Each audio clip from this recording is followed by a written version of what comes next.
Erin go bra, happy spring. This is our way of celebrating all of that green stuff. We won't be very PC, but we'll be green anyway. I wanted to thank Pat for making this wonderful space available. I've been walking around looking at some of the art. Don't miss the line drawings over there. They're wonderful. And I want to make a couple of announcements about upcoming events. One is that the Hillstead Sunken Garden Poetry Festival, whose major domo is sitting right over there, will be starting up again with Galway Canal reading on Wednesday, June 9th, and music, which is, you can read all about the whole thing, music for June 9th and other events in this folder, which is over there. And hot off the press, I understand that the Dodge Poetry Festival has been resurrected and will be going forward this fall in Newark, New Jersey, a very refined place.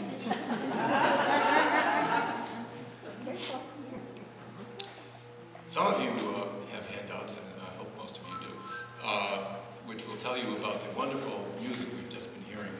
The Village Fair duo has been playing together for many years, but never before have they played with a combination of hammered dulcimer and viola da gamba, which you've been enjoying, and will at the end. And then during the interlude, in the middle of the two readings, you will hear their traditional guitar plus hammered dulcimer combination. They have, I'm not going to go through their many credits because you can read all about them, but they are a wonderful group, as you will now know from listening to them. We thank them for what they've already done and for what they will do in advance. Carrie Crompton and Laura Massa-Dixon.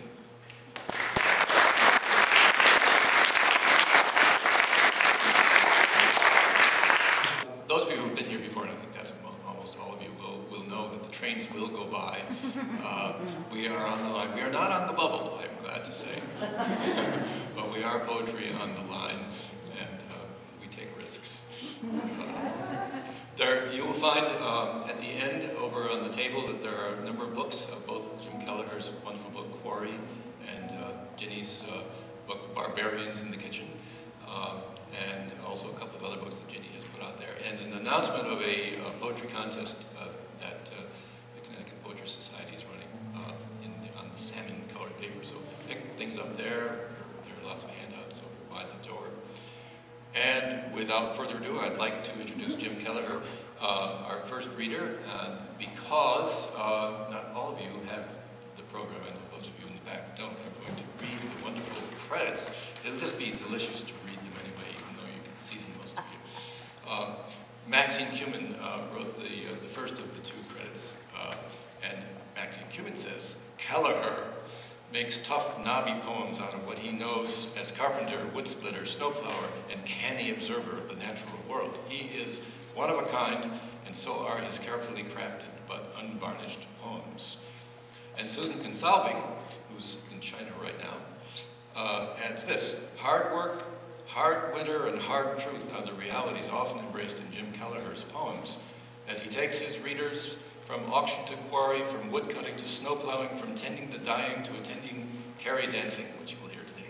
His fortitude becomes a valuable affirmation.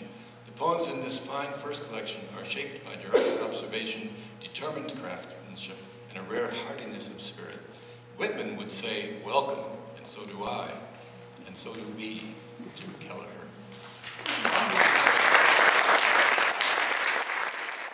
Thank you all. I'm going to start by reciting a poem by William Butler Yeats. I liked it so much I put it at the start of my book. The poem is entitled, To a Friend Whose Work Has Come to Nothing. Perhaps a poem written by a poet for other poets.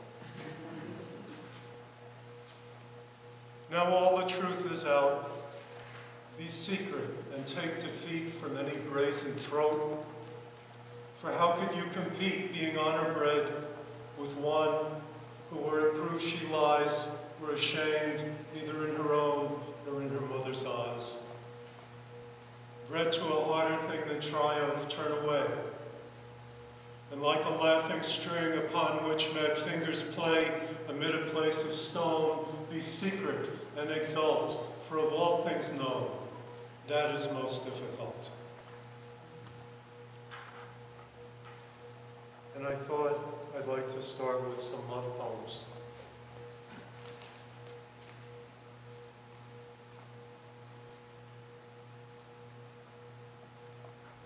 These are adult love poems. Okay? These are not about bees and those nice things. They're about what we learn about love. So the first one is for my late friend Pat O'Brien, whom I grew up with in New York City and lost track of for 40 years. Caught up with him. We were in our 50s. And fortunately, he was in my life for a little while before he passed. And the sweater I'm wearing is actually Pat's sweater. His wife gave it to me. So obviously when I read this sweater, not only am I very warm, but I have him right here with me. He visited me recently in a dream, and I was very embarrassed to be wearing his sweater. But when I woke up, I realized that, of course, he knew what was going on. So this first poem is entitled Gifts. I used to bring Pat firewood when I visited him. It was a pretext to visit. Right there I thought of you. Beneath its white coat, the dead tree slumped below the power line. The state crew had limbed and bucked it into 4-foot logs. The finest cordwood I could find, dense, red, air-dried oak, and free for us. I grabbed my sledge, hammered the slabs. Cracked apart from earth and ice, I pulled logs up and danced big, shaggy bears to the tailgate. Home I cut wood, split wood, beat the frost from it. I loaded chunks, drove back roads over northwest hills, swung left, rolled into New York, where I stacked fuel. You can't lift labor, stay awake too long. The tumors attack, but you always fight, you endure. Do you remember St. Patrick's Days? Shamrocks, bagpipes, Celtic dancing.